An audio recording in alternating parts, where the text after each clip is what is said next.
Alright guys, what is up? Today we're going to be diving into another tackle tip video. I know that I do a lot of these, but it is one of the favorite things I do on the channel is helping other people catch fish, because it's no fun to go out there and not catch any. And today we're going to get into something that's, I don't know, it's kind of going out of style, honestly. Soft plastics, like flipping soft plastics. You don't really see it as much. All the pros out there jigging a minnow, using live scope, but flipping the soft plastics is probably one of my favorite things to do.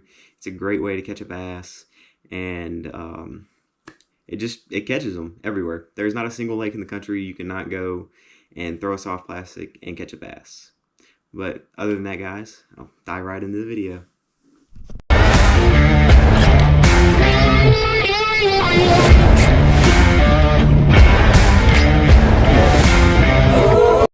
Okay, so in this video, I'm going to be going over soft plastic crawls, worms and stuff. That's a whole different video. I know a lot about worms and stuff, and there's some stuff that I don't want to give away just yet. I'll wait till after this high school season, and then I'll start giving away most all of the juice. I can't be giving away my flipping techniques too much, especially since there's a couple tournaments on my home body of water and bodies of water that I've had some success flipping on. But these two are the most versatile crawls, in my opinion. You can put them on a trailer, put them on a chatterbait, do literally whatever you want with them. And I'll go over the colors too. I'll explain why I use what I use. But I'm going to go ahead and start getting into which ones. And that is a Zoom ultra-wide speed crawl. This is honestly the most versatile crawl on the market. It catches fish, great trailer. I literally, every single one of my jigs, this is the trailer I use. If I'm throwing it on a Texas rig, I don't use the little one or the littler one. I think it's just, I guess, the regular size. I throw the Magnum one. I like to upsize on pressured bodies of water, because on pressured bodies of water, everyone's like, oh my gosh, these fish are pressured, so I need to downsize. But I find that you're more likely to get a bite sometimes, not all the time, if you upsize. And that's something that a lot of people don't do, and that's why it works, because these fish aren't accustomed to, when it's really tough, they're not really wanting to bite in general.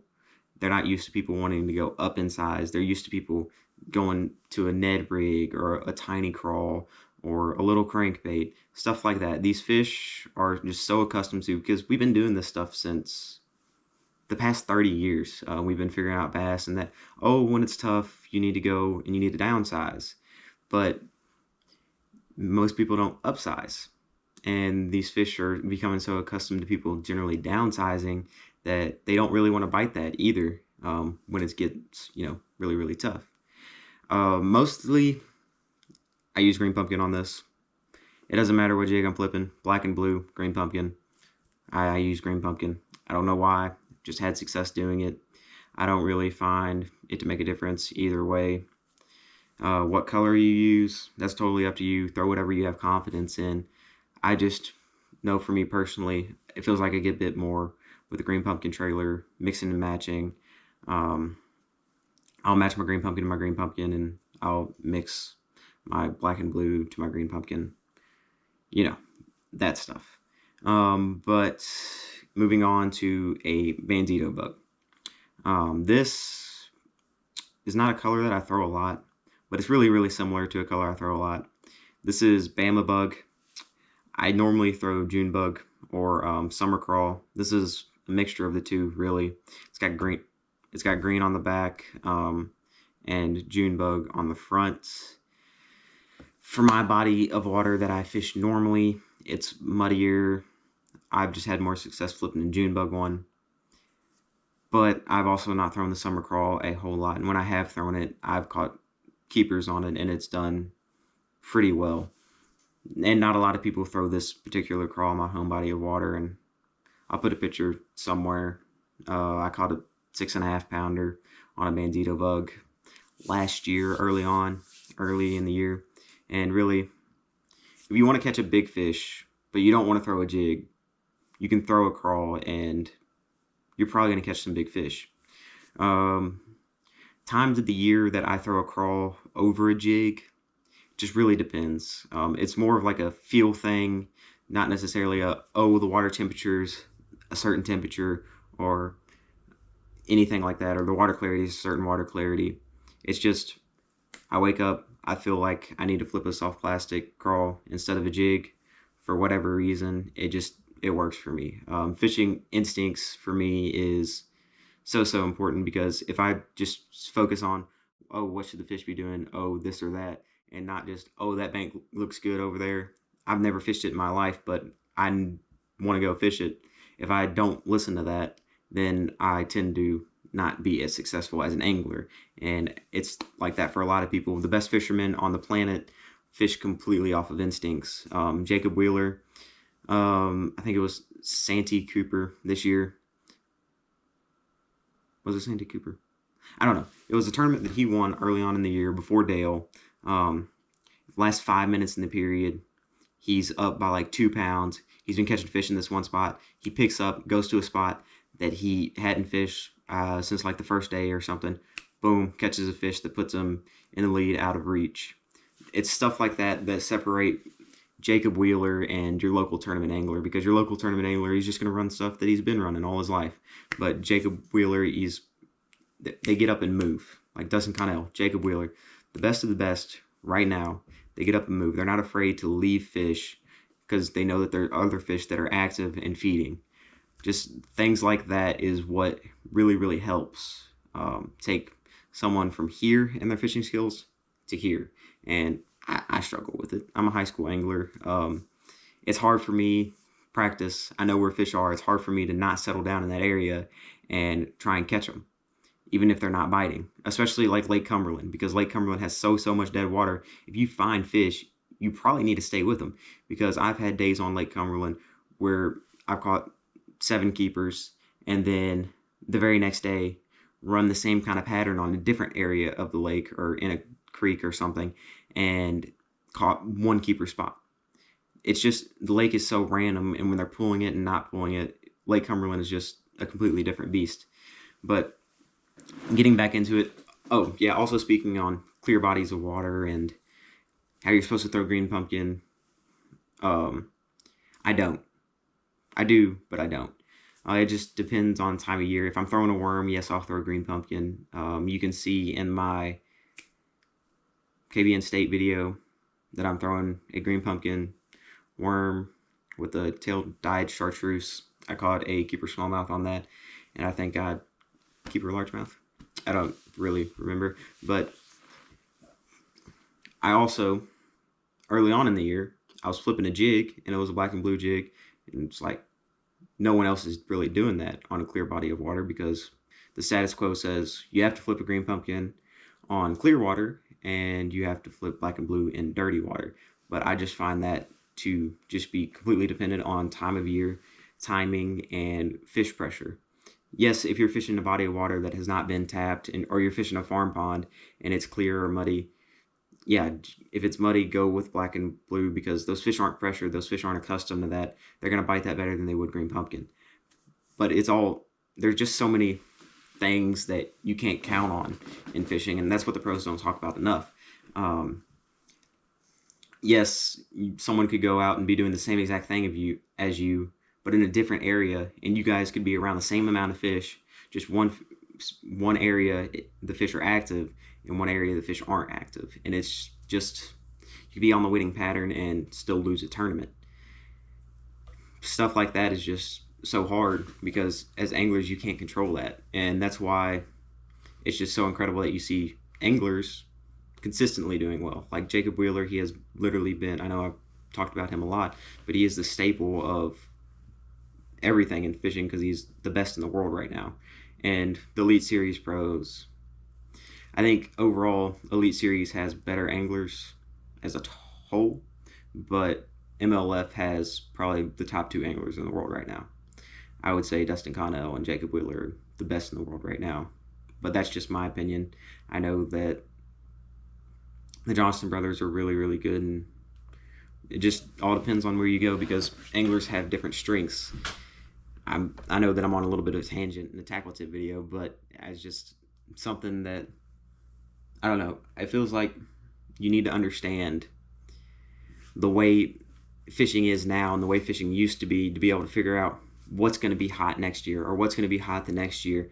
And you can't focus on what's hot right now because everyone's going to be throwing that. And well, at the start of it, like early on this year, Jacob Wheeler throwing a freeloader. Now, everyone, I guarantee, that has a live scope on their boat has at least one pack of freeloaders in their boat, and these fish are going to become accustomed to that, and it's not going to be as successful. But early on, oh my gosh, the bass that they were catching, they hadn't seen a freeloader before, and it's just little stuff like that that tackle companies do that make fish bite.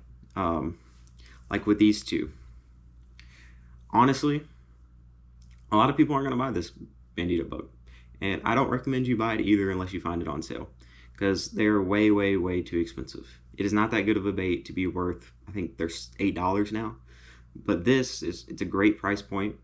It does its job, and it works quite well. And honestly, not a whole lot of people throw it. I don't see a lot of Zoom crawls in people's boats, but what I do see a lot of is people like to throw, I don't know what this is even called, but these kind of appendages, pinchers, whatever you want to call them. And people will see this speed crawl and be like, that kind of seems like a Florida thing, because honestly, you're supposed to swim a speed crawl, I would say, but I don't. I fish it like I would anything else. You're supposed to swim a speed worm too. That's what they do in Florida to catch big bass. If you like watch Hillary Martin, Scott, that's what they're doing. But it's just all about soft plastics. It's showing the fish something that's just a little bit different. A little bit different to help you get those extra bites, those bigger bites, those fish that are smarter, fish that have seen a bunch of baits recently and get them to bite. I know that I fish probably one of the most pressured lakes in Kentucky, other than it just sucking. I guess the combination of it sucking and being pressured together make it one of the most pressured lakes in Kentucky. But I'm not going to say the name of the lake, because I know a lot of high schoolers watch my videos, and if you don't know, you don't know. I'm not going to try and help you out there, because I have a couple videos on the lake, but nothing that's actually going to be good when the high school tournaments roll around there. But that's a whole nother story. But last Friday, me and my dad got second in a tournament at my home body, and we had 3.79 on one fish, and we got second in big fish. And there was not a single limit caught in the tournament. There was two fish that won the tournament, but they were both small, and I don't think there was only one other 3-pound class fish out of the rest of the field. And I think, honestly, what helps us catch that one extra fish, that fish that got a second place, is because we're doing something different. Not everyone is throwing what we are throwing, and we make a point to try not be throwing what everyone else is throwing, and give the fish different looks when it comes to soft plastics. And yes, you could go watch a pro tell you everything about soft plastics and everything what should work, but you can't know what's going to work on your home body of water unless you just go out there and figure it yourself. Because, and also it depends on where you're fishing in your home body of water. Like fish that are by the dam could bite a different color than fish that are by the river or whatever's feeding into your lake. It's so dependent on so many things that there's no right or wrong answer. You just need to figure out what exactly works. But what I've said, it gives you a basis on where to start. Knowing where to start is what separates good anglers from bad anglers, because if you don't know where to start, it's going to take you 3 times as long to figure out the pattern in a day that every day on the water is different. Something that worked yesterday may not work today, or something that you did yesterday you need to change just a little bit to work today, obviously. It's the little things. And Actually, I can't say that yet. Uh, I gotta wait because I've been catching a lot of fish doing that this year, and it has been helping us get a lot of extra bites. Love you guys so much, but I can't give away everything. And I guess while we're on the topic, I can talk about creature baits a little bit too. I don't really throw them a whole lot, but I have gotten a couple bites here and there on them. I guess that's a creature bait. Yeah, I would consider that a creature bait. And I consider this a creature bait. Okay, so this is a great question. I couldn't tell you. I got it out of a mystery tackle box. Black and blue. I like flipping black and blue. I guess it's like a squid. I think that's what it's supposed to be. It's got these appendages on them. Honestly, it might be more like a tube than a creature. I don't know. I can't tell you much about this. I've caught one fish on this. It was like a 2-pounder. Never threw it again. I don't know why. Just, I don't know. I don't know. I don't really like the profile of it. And this may be your type of thing. You may catch a lot of fish on it. I don't know. It's not my type of deal. But this is a trench hog. Guggen, obviously, again, I'm not that big of a fan of Guggen, but they do have some okay things. This I've not really had a whole lot of success with. I think if they downsized the size of the appendages and maybe made the body longer and maybe a little bit more thick, you could get some more bass bites on it. But it's just, I've caught, I think, 2 or 3 on it. It's not something, creatures are not something that I deal with a whole lot. I don't know why. It just seems like on my bodies of water, flipping a crawl, you're going to be more successful than flipping a creature bait. I don't know why that is. It is what it is, and that's what I've learned on my bodies of water. I know that my bodies of water are very crawl based. Early in the springtime of the year on my home lake, you can go around throwing a crawl crankbait and wear them out. I know that me and Dad didn't do it enough, but we did it some, and our only times having 3 fish in the beginning of the year was throwing a crankbait and just winding on the banks covering water, because the fish, for whatever reason, they get so spread out, and you just got to hit them on the head. And when they pull up to feed, it's, my home body of water has a whole lot of shad in it, but I don't feel like the bass actually get keyed in on shad most of the times of the year. For whatever reason, there's just shad completely everywhere on the lake. Like, you drop live scope in the water and there's shad everywhere. So these bass, they don't have to move around to find bait, so they can just be wherever they want to be. They don't have to actually specifically focus in on that bait. They just have to wait for the bait to come to them. So I don't know. It's hard to explain because my lake is probably completely different from your home lake, as it's really the only lake in Kentucky that I know that fishes like it does, and no one really likes it. I don't like it, but that's completely irrelevant. Basically, to sum this up and put it all into one, throw a crawl. Just do it. If you're bored, not getting many bites, throw a crawl. Throw a Bandido Bug or throw a Zoom Speed Crawl. Use this as a trailer all the time. I don't care. Listen to me. Trust me. It'll work. You'll catch more fish. It is probably the best trailer I've ever used. I don't really throw it on my chatterbait, but I should. I use something else on my chatterbait. I don't have it with me. But it is also made by Zoom. I'm trying to remember the name of it.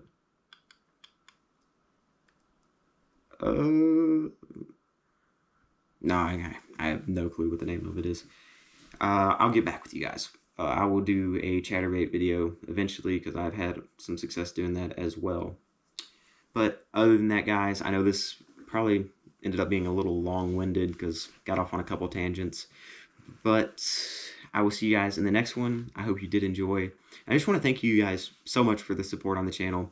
It's been really amazing. I know that I seem to say this every other video, but I did try to do YouTube a long time ago, and the success that this channel is having is so much more than my other channel had, because my other channel would get like maybe 2 or 3 clicks. But I just wanted to thank you guys, because that is all you guys and God. There's nothing that I could do to I don't know, make people want to watch me. Just thank you guys so much. Words can't even describe how happy it makes me to know that people are coming to the channel for fishing content, because it's something that I love to do, and something that I really, really want to share, and I have such a passion for. But I will see you guys in the next video. I don't know if it'll be a farm pond video or a lake video. Hopefully it'll be a farm pond video, because I know that a lot of people can't afford boats and don't really get to fish tournaments like I do, and a lot of people might be coming to the channel that are just farm pond fishermen, and I want to include you guys too. I I know that this technique can also work on farm ponds, and I don't know. It's my roots. It's really every tournament fisherman's roots. They started on a farm pond and just kind of fell in love with it. But I'll see you guys in the next one. Peace.